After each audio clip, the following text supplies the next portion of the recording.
Hello and welcome to this video. Today I'm going to try something a little bit different. This video is going to be part video diary and part book recommendations. So I'm just going to reflect on a recent trip that my husband and I took to Oregon, and I'm going to tell you about a bunch of books that for one reason or another I now associate with this trip. Let's get started. First, the books with Oregon vibes that feel the same for one reason or another: the setting, the surroundings that I found myself in when I was in Oregon. Number one is The Wild Robot. This is a sweet children's book. It's very cozy. I read it a couple of years ago and can say that it holds up even for adult readers who just need something cozy, something comforting to read. This follows a robot that is washed up on an island where there are no humans. And so this robot, who has been made to serve humans, has to learn to adapt and learn to fit into this wild environment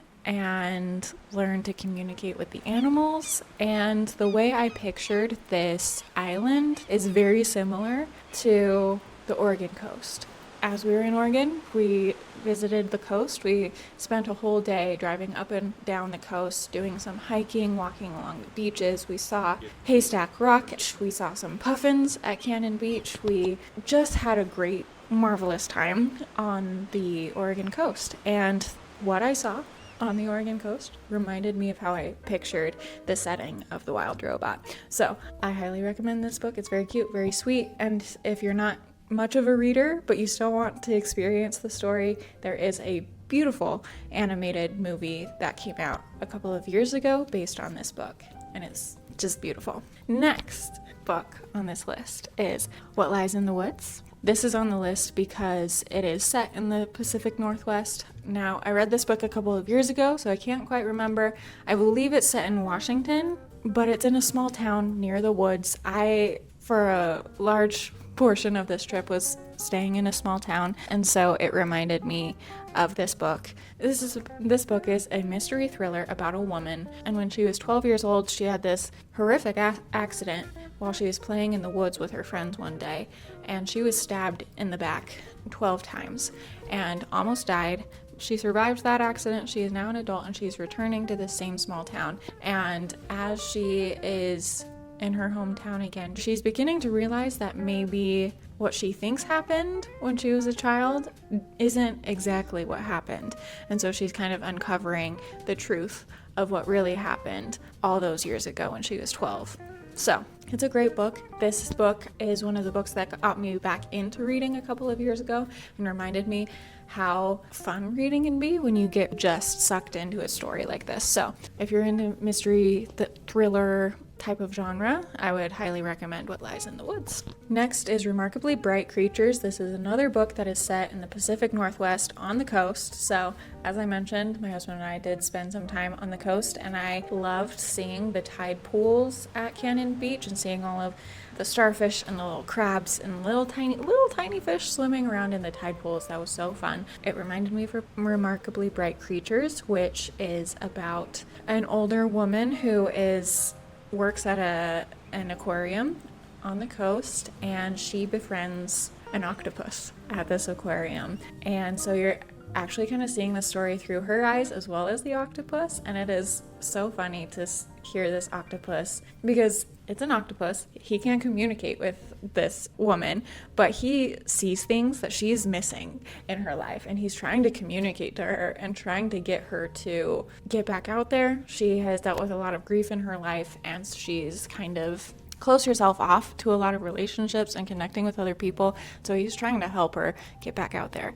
And it's just such a delightful read. When I read this a few years ago, the whole time I read it, I was listening to the Ted Lasso score. And so I think that also just affects how I remember this book just being so wholesome. It's a very wholesome story, and I loved the commentary that was interjected and throughout this story from the octopus. It was just very memorable. Moving on, this next book kind of bridges the bridge between these two categories. This book is actually set in Oregon, or a large part of it is, but it is also a recent read. I just finished this a few weeks ago, maybe a month ago, Still thinking about it. It's beautiful. This book is Crying in H Mart. It is a memoir by Michelle Zauner capturing her experience of losing her mother to cancer. And so it is a lot about grief. It's about love. It's about just the complexity of mother-daughter relationships. It is beautiful. Michelle grew up in Eugene, Oregon, and so as I mentioned, a lot of this book does actually take place in Oregon. So for that reason, it reminds me of my trip. But what I loved about this book is that while this is about the death of Michelle's mother and the grief that she felt upon losing her mother, it's also about grieving for herself, that there were moments in her life where her mother wasn't what she needed from her mother, and the complexity of recognizing those moments, remembering those things, and saying, you know what, my mom could have been better, but also my mom was really great in other ways, you know.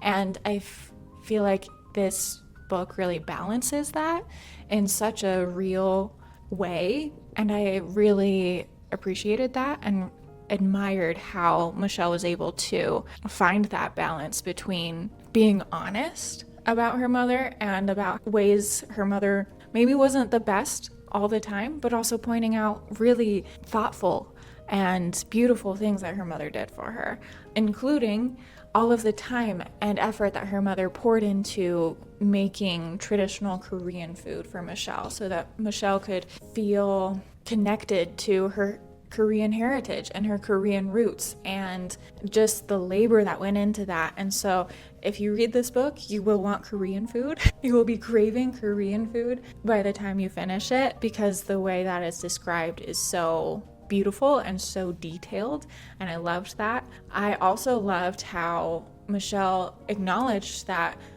that was the way her mother expressed her affection for Michelle, expressed her love for Michelle.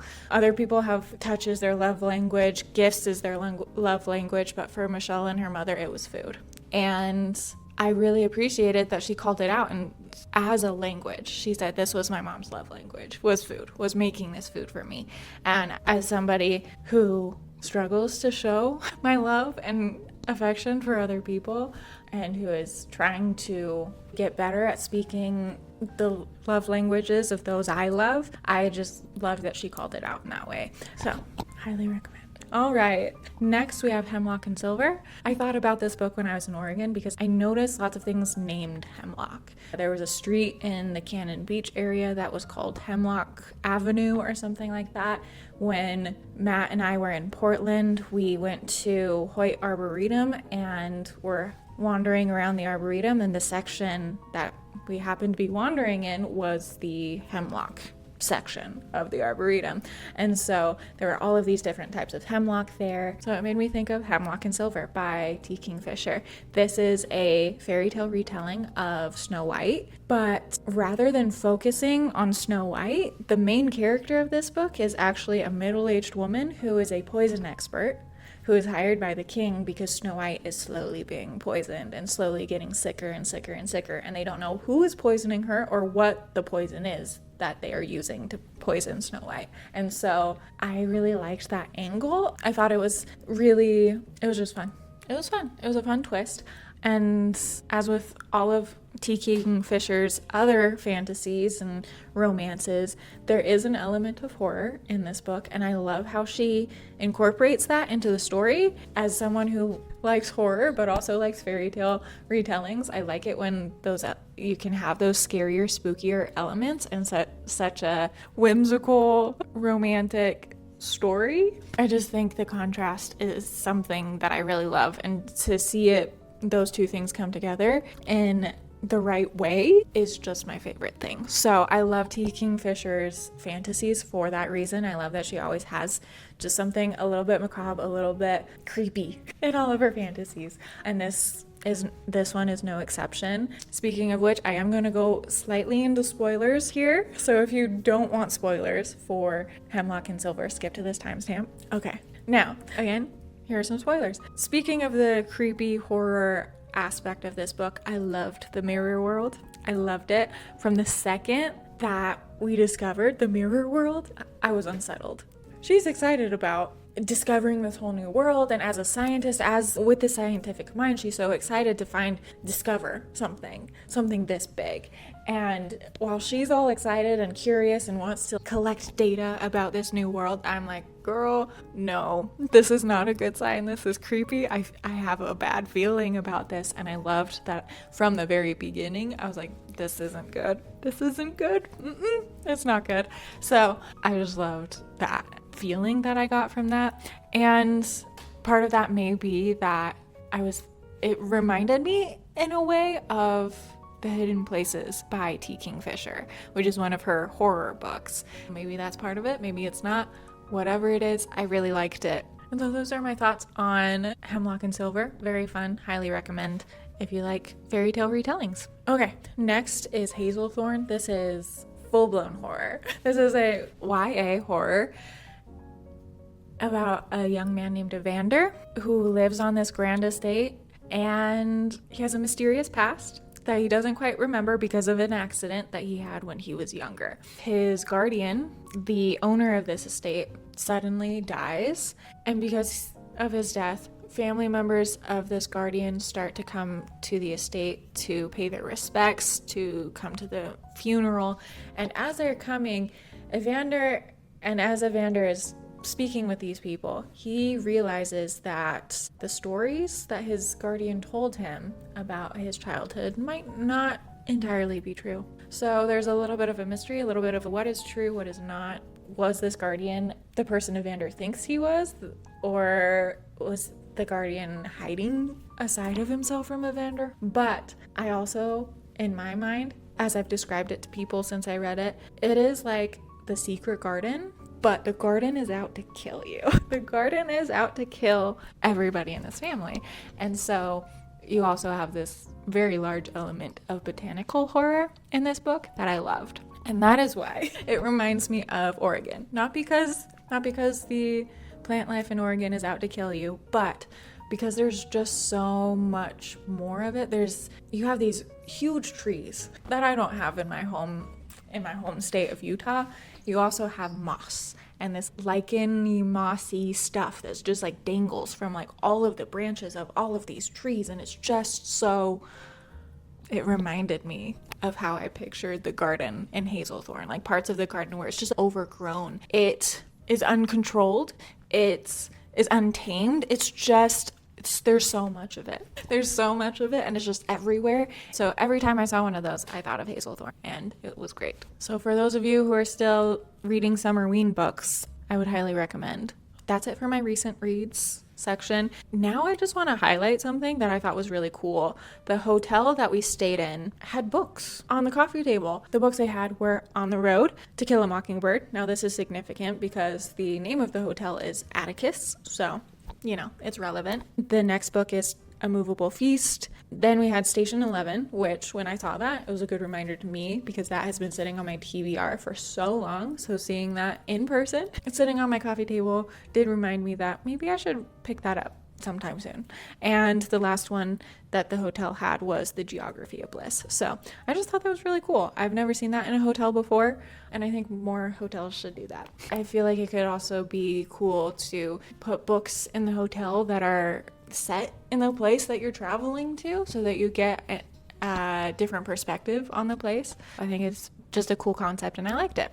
To finish off this video, we are gonna have a little book haul because I was in Oregon, and for the first couple of days I was specifically in Portland, Oregon, which is the home of the largest independent bookstore, Powell's Books. So obviously I had to go there, and I got a couple of books, and I want to share those with you. First is Sunrise on the Reaping. This is another recent read, and it was devastating, absolutely devastating. I knew it was going to be devastating, and yet I still was not prepared for the level of devastation I was going to be feeling upon finishing this book. But for those of you who don't know, Sunrise on the Reaping is a prequel to The Hunger Games, and it is focused on Hamish Abernathy, who is Katniss and Peeta's mentor when they are in the Hunger Games. And this is about his experience when he was a teenager and he had to compete in the Hunger Games himself. Oh my goodness. I feel like with every book that is released in this series, I hate President Snow more and more and more and more and more. Again, it is all his fault that I was so wrecked after reading this book. I wasn't sure that I would feel so connected to Haymitch, because he's got a hard shell in the original Hunger Games trilogy, and so he's hard to connect with, it was hard for me to connect with him as a reader when I read the original trilogy. And so when I was like, am I really gonna like feel that much for Haymitch reading his story? Oh no, pretty quickly I was like, oh, look at him, he's just like a sweet kid, he's just doing his best, he's in love, he's got a little brother that he's trying to watch out for. Oh my goodness, what a great guy. And then everything unfolds and it's awful and terrible, and there you go. That's all I'm going to say. It's awful and terrible, and I feel bad for him. And it's a tough one to read. You will cry. You will cry. If you have any sympathy or empathy in your heart, you will cry. All right, next book. Jane Austen. We're switching gears completely, and I got myself Jane Austen. It is a compilation of Lady Susan, the Watsons, and Sanditon. These are 3 works that Jane Austen never had the chance to finish within her lifetime, and so after she died, people have published what she did have, the pieces of these puzzles that she did have. And so I've never read any one of these 3 unfinished works, but I'm curious to do so. And I got this Penguin Classics edition. I was thinking about getting the little cloth bound version of Lady Susan, because they had that too, and I was like, oh, that's kind of cute. But then I was like, I don't even know what Lady Susan is. I don't know the history. And so I got this one instead because it has all 3. And also it has an introduction kind of explaining the history, when Jane Austen was probably writing each of these, what was going on in her life at that time. And as a Jane Austen nerd, I want that kind of information before I read any one of these 3 stories. The last book that I got in Oregon that I was quite chuffed about is Heartstopper Volume 6. This was released in the US on July 6th, July 7th, and yet I found this just sitting on the shelf of a bookstore in a small town in the middle of Oregon on July 2nd. I stopped in my tracks. Matt was right behind me. I stopped. He bumped into me. I gasped because I was not expecting to see this book on the shelves of a little tiny bookshop in a little tiny store in the middle of Oregon on July 2nd. I immediately picked it up. We went back to the hotel and I started reading it. I love Heartstopper. It's a teen romance between 2 boys who start out as friends, and then they realize that they like each other and they're in love. And then Nick, the blonde boy right here, he is, discovering that he's bisexual, and so he's trying to understand what that means. And yeah, it's sweet. It's coming of age, it's romance, it's very wholesome. It gives you hope about love, hope about relationships. It's cute, it's very light, and in a teen romance kind of way. It's happily ever after, love conquers all kind of a feeling. But in this book and in books in volumes 4, 5, and 6, things do start to get a little bit more serious. So we have some discussions around eating disorders and mental health and self-harm and things like that, and recovering from eating disorders and self-harm and all of that. And as a partner of somebody going through something like that, how to support them. But it doesn't get too heavy that you start to lose hope ever. You still have hope. You still believe that these 2 teenagers are gonna figure it out, and these 2 teenagers are like mature enough that they do. And I loved this one. This one was really great because it's kind of focusing more on Nick after he's seen Charlie go through and begin to recover from his eating disorder and become more confident and stuff like that. And so it's about Nick now that Charlie is kind of, his mental health is kind of getting to a stable spot, and like he's feeling more confident, and he's now head boy at school and stuff. Nick is almost feeling like questioning what his role is in the relationship anymore, because he doesn't have to take care of Charlie the same way he has before. And so he's like, does Charlie even need me? Does he want me? What do I want to do with my life? What do I do now that Charlie's busy with his head boy responsibilities and he's doing better and with his mental health and everything? And so it's just I don't know, this one was really interesting. I think this volume is definitely my favorite of all of the Heartstopper volumes, and it's cute, and I can't wait to watch the final movie that's coming out on Netflix later this month, I think. I'm interested to see how they portray that on screen, because I love how they've portrayed all the rest of the Heartstopper volumes on screen so far with the TV series on Netflix. If I'm going to be honest, there are parts of the TV series that I like better than the books, because you get to know Nick and Charlie's friends and their family members better than you do in the books. The books are very, very centered on just Nick and Charlie, which is cute and sweet, and I love it. But I think the TV series does a better job of letting you into their world a little bit more. You get to see their friends and their family, and that just like makes it just feels more whole. It's really cute. So that's it. That was my trip to Oregon. It was a lot of fun. As I mentioned, as I may have alluded to in this video, my favorite part was just the beauty of Oregon, the natural beauty of all of it, and having a chance to just explore that and take it in. And yeah, it was great. And it was a great little break from work and life and chores and responsibilities. There you go. That's my part video diary, part book recommendations, but mostly book recommendations video. Let me know what you think of this format. I don't even know if it's a format. It was mostly book recommendations. Yeah, I just wanted to try something new. I just was feeling like I wanted to shake things up a little bit with my YouTube videos. So let me know if you think I shook things up, and if you liked the shake up. With that said, thank you so much for watching. Thank you for listening to me ramble about books. I will talk to you in my next video. Bye.